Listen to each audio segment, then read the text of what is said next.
Hi, my name's Steve and I'm here at our Solutions Academy in Warwick.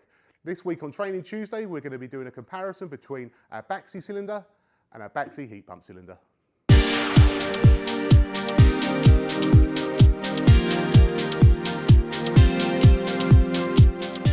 As we can see on the surface, both cylinders are quite similar, but there are a couple of key technical details.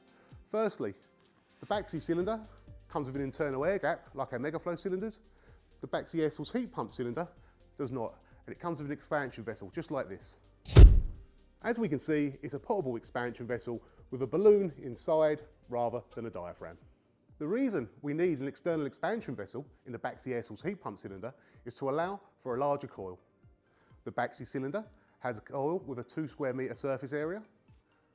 The air source heat pump cylinder has a coil with a 3 square metre surface area. This equates to a 12.8 kilowatt coil and a 33 kilowatt coil in the air source heat pump cylinder. So why do we need a larger surface area coil in our air source heat pump cylinder? It's to allow for lower flow temperatures from our air source heat pump while still retaining a reasonable heat up time. Although this cylinder is predominantly designed to be used with an air source heat pump, it could also be used with a gas boiler, allowing for much faster reheat times, particularly good for priority domestic hot water systems, or to future-proof a system against future renovations or heat pump installations.